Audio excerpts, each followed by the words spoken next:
السلام عليكم الزينات، ان شاء الله تكونوا بخير وانتم تشوفوا بلا فيديو جديده على القناه. معكم زينه من قناه زينه وورد. اليوم ان شاء الله راح تكون معنا وصفه تقليديه اللي هي البركوكس. كامل الجزائريين يعرفوا البركوكس. ان شاء الله هتكون طريقه سهله خاصه للمبتدئات، ان شاء الله تكون طريقه سهله عليهم. نخليكم مع المقادير وطريقه التحضير.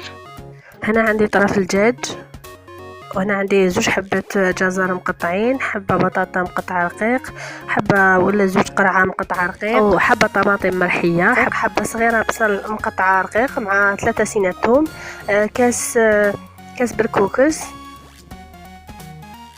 وهنا عندي راس الحانوت تاع الدجاج وراس الحانوت تاع البركوكس الخاص بالبركوكس.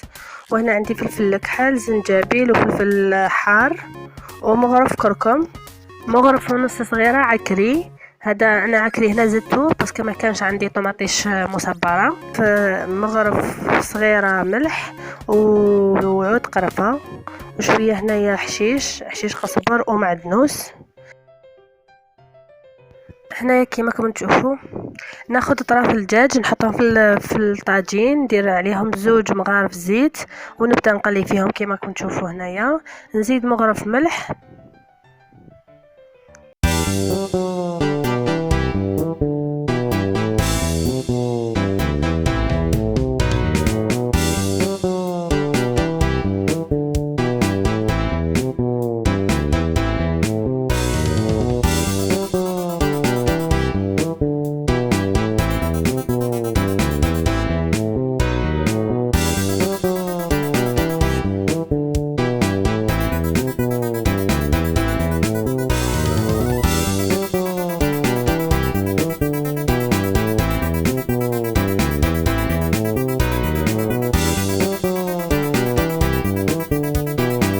قطع رقيق، مع 3 سنينات ثوم.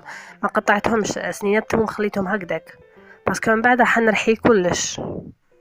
وهنا جا وقت وين نزيد حبه طماطم مرحيه. واللي عندها طماطم مصبره تقدر دير مغرف طماطم مصبره، مغرف صغيره.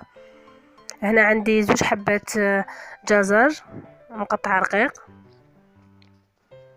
نزيد عليهم مغرف عكري، مغرف صغير عكري ولا مغرف ونص.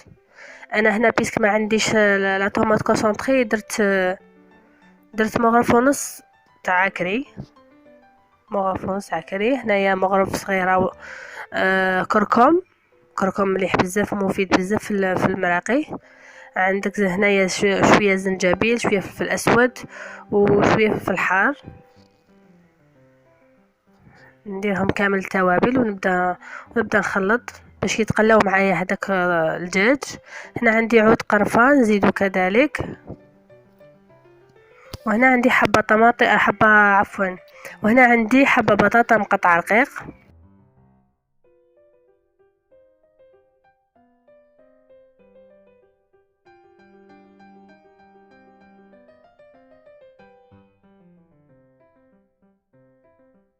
هنا راني نزيد حبه قرعه، وراني دايره او ميم طون الماء تاعي يتغلى باش نمرق به. حوالي ريتلين ندير الريتل الاول نديرو في بدايه الطهي، والريتله الثانيه نديرها من بعد ما ندير البركوكس باسكو البركوكس راكم على بالكم باللي يشرب. وهنا عندي حشيش قزبر ومعدنوس.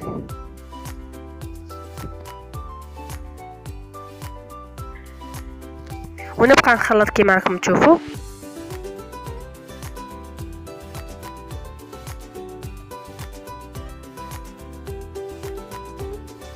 راس فلفل حار هذا اختياري، اللي يحب ياكل حار، اللي ما يحبش ما يديروش. هنا جا وقت وين نمرقها، عندي ريتله هنايا نمرقها بها ونخلي الريتله تاني حتى من بعد حتى ندير البركوكس. نزيد اللتر الثاني.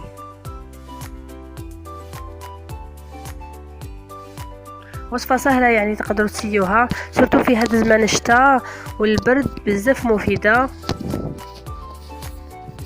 وسهله التحضير. هنا عندي البركوكس تاعي حوالي كاس 150 غرام. كنت غسلته درت له قطعه زيت تحطيه فور 2 خطرات. الخطرة الاولى وتشمخيه وتديله شويه زيت، والخطرة الزوجة تفوريه وتحطيه. هنا راني فورتو الفوارة الاولى، دوكا نزيد لا دوزيام فوا ونحطو.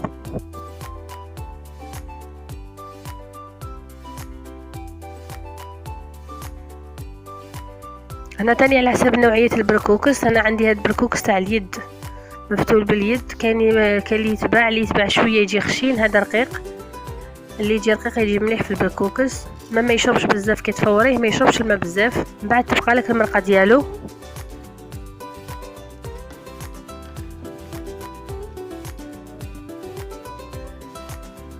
وهنا عندي راس الحانوت تاع البركوكس وتاع البولي ولا تاع الدجاج. نزيدهم مع شويه قزبر ومع شويه ثوم مع شويه ثوم. وهذاك اللي هيكا زدر تاع الدجاج اللي يكون طيبته نحيته فتته شويه، باسكو الزدر تاع الدجاج يجي شويه قاصح، باش نزين به من الفوق البركوكس ديالي. نزيد المرقه الثاني. هنا راني زدت الليتر الثاني برك ما صورتهاش، الليتر الثانيه راني زدتها وزدت معاها هذوك البهارات. وهنا سي بون الطبق تاعي راه وجد، تكون تشوفيه على طاوله الاكل. قدمته مع شويه تاع سلطه وشويه تاع عصير البرتقال كنت عصرته لهم. جا هايل، جا بزاف بنين. ان شاء الله تجربوه وتردوا لي في التعليقات، وسهل تحضير. هنا درت معاه هجوه الحرور ولا هذاك الحار. هنا راني ندوق فيه، جا بزاف بنين. صدقوني البنات ان شاء الله تجربوه وتردوا لي في التعليقات. اي وحده تكون تخاف من هذه الوصفه ويقول لك البركوكس ما ينجحليش ولا، ان شاء الله تنجح لها هذه الطريقه.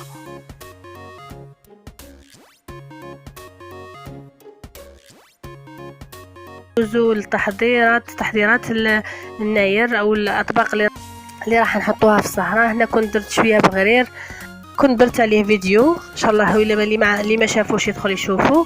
هنا وريت لكم برك الطريقه كي كنت نطيب، كنت نوجد فيه باش نديروه في السهره مع لاتاي.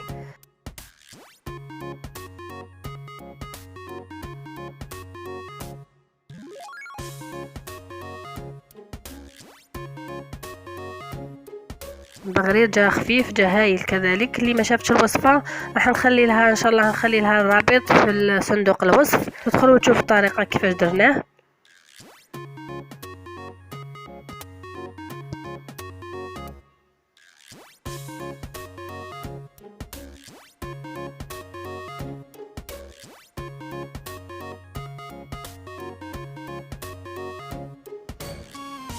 وهنا نوريكم بعد ما كملت البغرير. شوفوا كيفاش جا ما شاء الله خفيف، تاكلي منه 2-3 خبز كي والو، تالمو خفيف.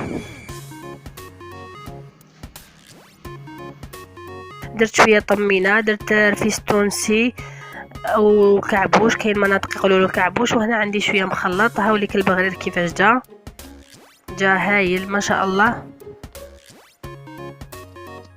وهذا الرفيس التونسي ان شاء الله راني صورت لكم فيديو عليه ايام ان شاء الله ونحطه لكم في القناه اللي تحب تشوف طريقه. وهكذا فرحنا الاولاد وفرحنا العائله.